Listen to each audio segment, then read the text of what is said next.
राज्यामधील शेतकऱ्यांसाठी आजच्या झटपट अशा ठळक बातम्या व शेतकऱ्यांसाठी थकीत पीक विमा संदर्भातील मोठी खुशखबर समोर आली असून राज्यामधील राहिलेल्या या 7 जिल्ह्यांमध्ये आजपासून पीक विम्याची रक्कम राज्य सरकार जमा करणार आहे।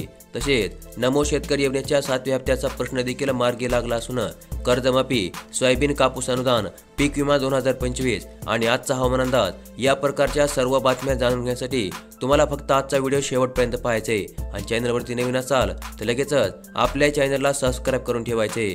तर मग चला व्हिडिओला सुरुवात करूया आणि जाणून घेऊया आजच्या झटपट अशा ठळक बातम्या। तर मग आजची पहिली ठळक बातमी ही पीक विमा योजनेसंदर्भातील आहे। स्थानिक आपत्तीचा निकष वगळल्याने अग्रिम नुकसान भरपाई आता यापुढे बंद करण्यात येणार आहे।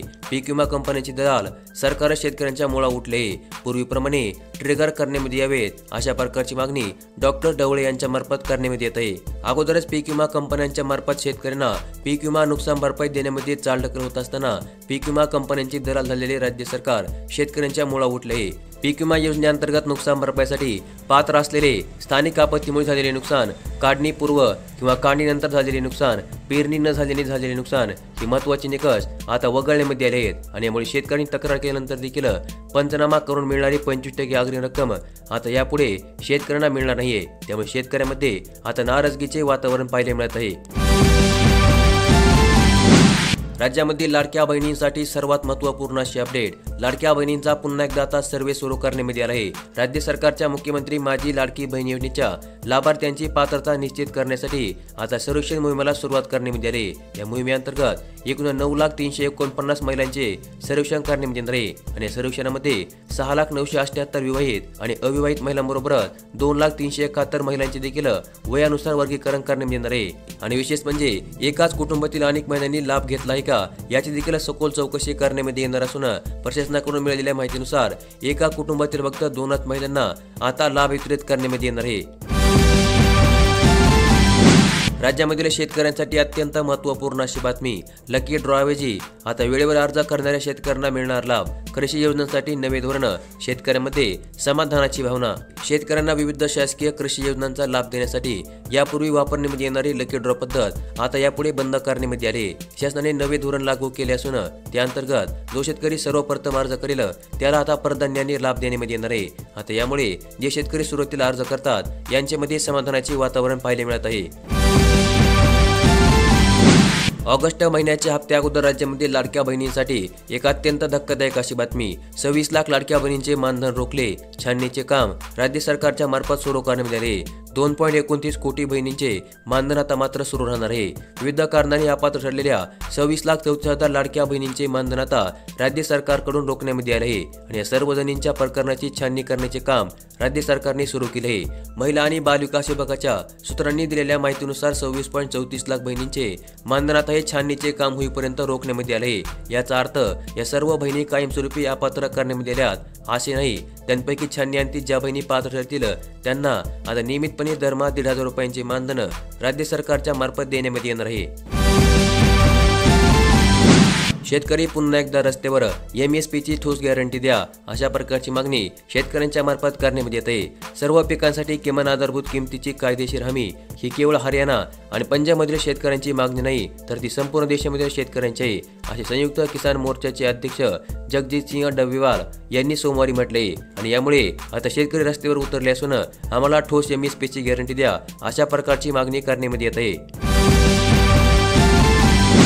तुमच्या मोबाईलने तुमची ई-KYC करा, 5 लाखांचे कवच मिळवा। जिल्ह्यामध्ये 15 लाखांवर लाभार्थी, प्रशासनाची विशेष मोहीम देखील सुरू। आयुष्यमान भारत प्रधानमंत्री जन आरोग्य योजना, महात्मा ज्योतिराव फुले जन आरोग्य योजना या योजनेअंतर्गत लाभार्थ्यांना प्रति कुटुंब प्रतिवर्षी 5 लाख रुपयापर्यंत मोफत उपचार आणि शस्त्रक्रिया सुविधा उपलब्ध करून देण्यात आले। परंतु यासाठी लाभार्थ्यांकडे आयुष्यमान कार्ड असणे आवश्यक आहे आणि याच अनुषंगाने प्रशासनाच्या वतीने सध्या विशेष मोहीम राबवण्यात येत असून 4 ते 31 ऑगस्ट 25 दरम्यान मोहीम राबवण्यात येत आहे आणि या अंतर्गत सर्व लाभार्थ्यांनी आपले आयुष्यमान कार्ड काढून घ्यावे आणि आपल्या आयुष्यमान कार्डाची ई-KYC करून घ्यावी अशा प्रकारचे आवाहन राज्य सरकारच्या मार्फत करण्यात येत आहे। राज्यामधील प्रधानमंत्री सौर कृषी पंप योजनेअंतर्गतच्या लाभार्थ्यांसाठी अत्यंत महत्त्वपूर्ण अशी बातमी. 23,000 अर्ज, फक्त 10,500 शेतकऱ्यांना मिळाले सौर कृषी पंप. खरीपानंतर रब्बी हंगाम देखील सिंचनाविना जाण्याची शक्यता. अधीक्षक आणि अभियंत्यांनी याकडे लक्ष द्यावे अशा प्रकारची मागणी शेतकऱ्यांच्या माध्यमातून करण्यात येत आहे. शेतकऱ्यांना सिंचनाची सोय व्हावी यासाठी केंद्र आणि राज्य सरकारच्या माध्यमातून 10% सोयी हिस्सा भरून सौर कृषी पंप देण्यात येत आहेत. मात्र 23,116 अर्ज प्राप्त झाल्यानंतर केवळ 10,600 जणांना आतापर्यंत सौर कृषी पंप देण्यात आले आहेत. आणि त्यामुळे शेतकऱ्यांचा यंदाचा देखील खरीपापाठोपाठ रब्बी हंगाम देखील सिंचनाविना जाण्याची भीती आता शेतकऱ्यांच्या माध्यमातून व्यक्त करण्यात येत आहे.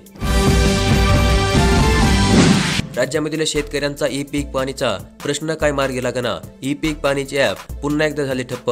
खरीपातील शेतकऱ्यांच्या पिकांची 7/12 उतारे नोंद करण्यासाठी ई पीक पाणी ॲपवर नोंदणी बंधनकारक करण्यात आली आहे. मात्र 1 ऑगस्ट पासून ही ॲप कार्यरत होत नसल्याने शेतकऱ्यांमध्ये संभ्रमाचे वातावरण निर्माण झाले आहे. त्यामुळे आता आपल्या पिकांची नोंद कशा प्रकारे करायची आणि कशी पूर्ण होणार अशा प्रकारचा मोठा प्रश्न शेतकऱ्यांच्या मार्फत प्रशासनाला विचारण्यात येते.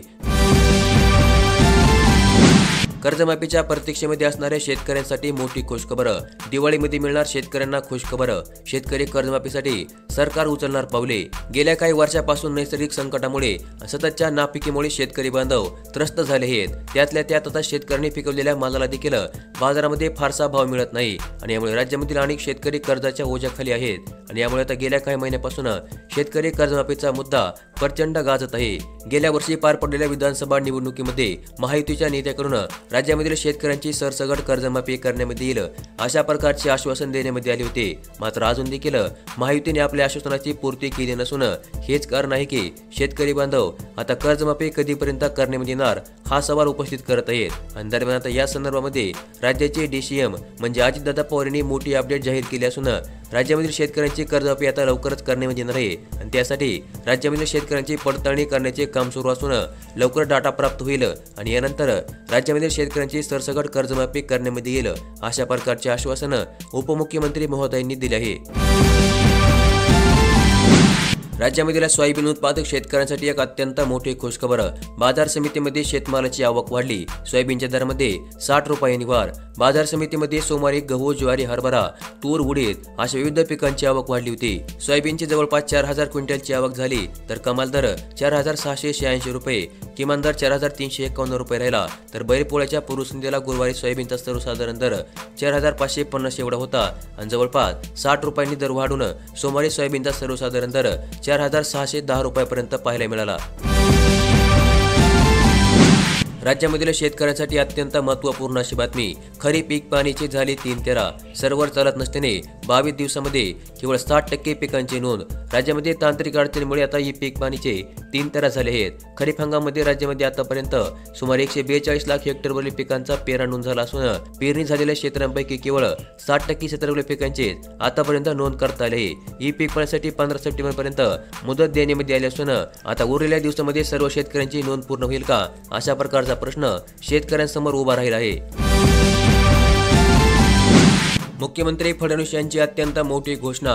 राज्यामधील 3,500 गावे होणार स्मार्ट आणि इंटेलिजंट. महाराष्ट्रामधील आता प्रत्येक तालुक्यामधील 10 स्मार्ट आणि इंटेलिजंट गावे करण्यात येणार असून पहिल्या टप्प्याअंतर्गत 3,500 गावांचा कायापालट करण्यात येणार असल्याचे मुख्यमंत्री देवेंद्र फडणवीस यांनी काल स्पष्ट केलं आहे. या गावांमध्ये आता स्मार्ट सिंचन, ड्रोनद्वारे कीटकनाशके, खत फवारणी आणि बँक ऑफ व्हील अशा 18 प्रकारच्या सेवा सुविधा सुरू करण्यात येणार असून या गावांना आता स्मार्ट गाव म्हणून आता घोषित करण्यात येणार आहे. बाप्पांच्या स्वागताला वरुण राज्य पावणार. या जिल्ह्यांना देण्यात आला येल्लो अलर्ट.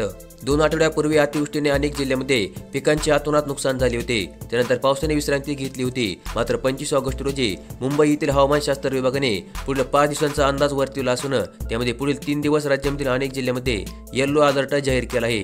तर हवामान विभागाच्या नवीन अंदाजानुसार 25 ऑगस्ट रोजी हिंगोलीसह नांदेड जिल्ह्यामध्ये पावसाचा येल्लो अलर्ट जाहीर करण्यात आला असून 29 ऑगस्ट रोजी छत्रपती संभाजीनगर, जालना, परभणी या जिल्ह्यांसाठी हवामान विभागाने रेड अलर्ट जाहीर केला आहे. तर 27 ऑगस्ट रोजी गणरायाचे आगमन होत आहे आणि त्यामुळे बाप्पांच्या स्वागताला वरुणराजे देखील आगमन करत आहे, अशा प्रकारची भावना आता शेतकऱ्यांच्या माध्यमातून व्यक्त करण्यात येत आहे।